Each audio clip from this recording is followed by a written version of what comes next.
रमजान में काफिरों से सामान नहीं खरीदे, सभी ईमान वालों से अपील। ये मेरी अपील नहीं, ये मुसलमानों की अपील। आपको पता ही होगा कि रमजान का महीना चल रहा है और इसे लेकर अब मुसलमानों की तरफ से अपील की जा रही है कि सिर्फ मुसलमानों से सामान खरीदें, हिंदुओं से। ये ठीक उसी तरह है जैसे दिवाली में हिंदुओं से सामान खरीदें या कांवड़ यात्रा के समय था कि मुसलमानों से सामान नहीं खरीदें।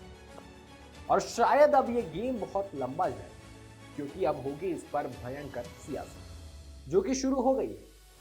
और अगर इस तरह की बातें चलती रही, यानी धर्म में अगर इसी तरह कट्टरता बढ़ती रही, तो ये उन लोगों की जीत होगी जो धर्म को नहीं मानते, जो किसी रिलीजन में बिलीव नहीं करते। तो आज के इस वीडियो में डिटेल में इस पूरे मुद्दे को समझने की कोशिश करेंगे और ये भी जानेंगे कि किसने क्या कहा। नमस्कार, मैं हूं शिखर दीप और आप देख रहे हैं GVN 24।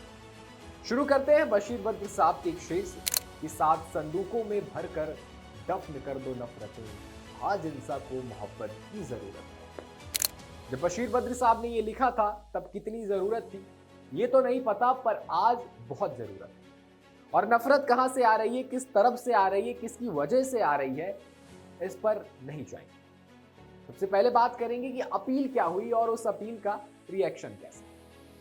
सोशल मीडिया मतलब ये जो चीज है ना, ये किसी दिन दंगा करवा के ही माने। सोशल मीडिया पर अब लोग पोस्ट डाल रहे हैं कि हिंदुओं से सामान ना खरीदें, ये ट्रेंड कर रहे हैं। रमजान के महीने में सिर्फ इतना ही नहीं, कुछ ऐसे पोस्ट भी है जो हैरान करने वाले, जो एक नई आग को हवा देने वाले। एक पोस्ट है जिसमें एक यूजर ने लिखा, इस्तिंजा तो दूर की बात है, नजिस तो टॉयलेट के बाद हाथ भी नहीं, इसलिए रमजान की खरीदारी अपनों से ही करें, अपना त्योहार अपनों से लो।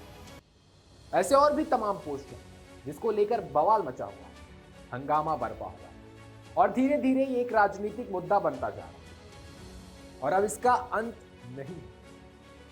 अब आप इमेजिन करके देखिए वो वाली दुनिया जिसमें हिंदू मुसलमान को देखकर उससे सामान नहीं ले रहा, मुसलमान हिंदू को देखकर सामान नहीं ले रहा है। कैसी होगी वो दुनिया जहां भैया ये सेब कितने का दिया ये पूछने से पहले पूछा जाएगा कि भैया अपना नाम बताओ। मतलब अगर तुम्हारा नाम रहमान है तो सेब दे दो और अगर राम है तो मत दो।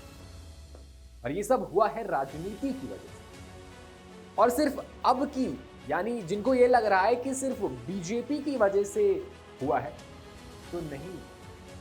इसके बीज 2014 से नहीं बोए गए, इसके बीज बहुत पहले जमीन में गाड़ दिए गए। ये बहुत पहले की राजनीतिक पार्टियों ने अपने लाभ के लिए तय कर दिया था कि आने वाले समय में हिंदू मुसलमान का मुद्दा सबसे बड़ा मुद्दा है और धर्म अब राजनीति से ऐसे जकड़ गया है कि इसको अलग नहीं किया जाए। और ये चिंता का विषय है, क्योंकि अगर धर्म के नाम पर लड़ाई ही होती रही तो शायद आने वाली पीढ़ियों को यह समझाना आसान होगा कि धर्म के नाम पर नफरत फैलाई जा रही है, धर्म को मानो ही मत। और फिर एक दिन ये लड़ाई हिंदू मुसलमान नहीं बल्कि आस्तिक और नास्तिक के बीच में होगी।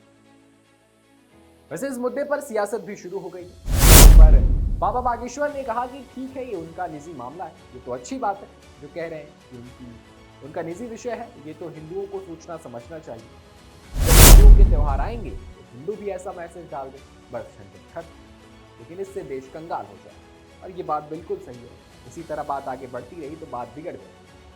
बीजेपी विधायक और प्रोटेम स्पीकर रामेश्वर शर्मा ने कहा कि जैसे मुस्लिम लोगों से अपील की जा रही है मुसलमानों से सामान खरीदें, अगर हिंदू समाज आपका बॉयकॉट करेगा तो आपके लिए मुश्किल हो जाएगा। कुल मिला जुला कर कहें तो एक बड़ा गंभीर मुद्दा है और इसकी अभी शुरुआत हुई और अगर इसे अभी रोक दिया गया तो बेहतर होगा, क्योंकि भारत को त्योहारों की धरती कहा जाता है और अलग अलग धर्मों के त्योहार आते रहते हैं, लोग एंजॉय करते हैं। लेकिन जब त्योहारों के समय इस तरह की राजनीति होने लगेगी तो फिर मामला बिगड़ जाएगा, ये जो देश की खूबसूरती है वो बिगड़ जाएगी और इसे हमें ही ठीक करना पड़ेगा, वरना इतिहास हम ही से एक दिन सवाल पूछेगा, कैसे हुई इतनी नफरत, कैसे हुई।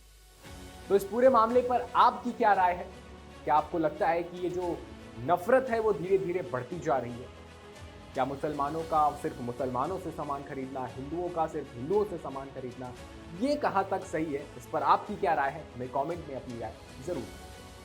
अभी के लिए बस इतना ही। ऐसी तमाम खबरों के लिए बने रहे हमारे साथ और देखते रहें GBS 24।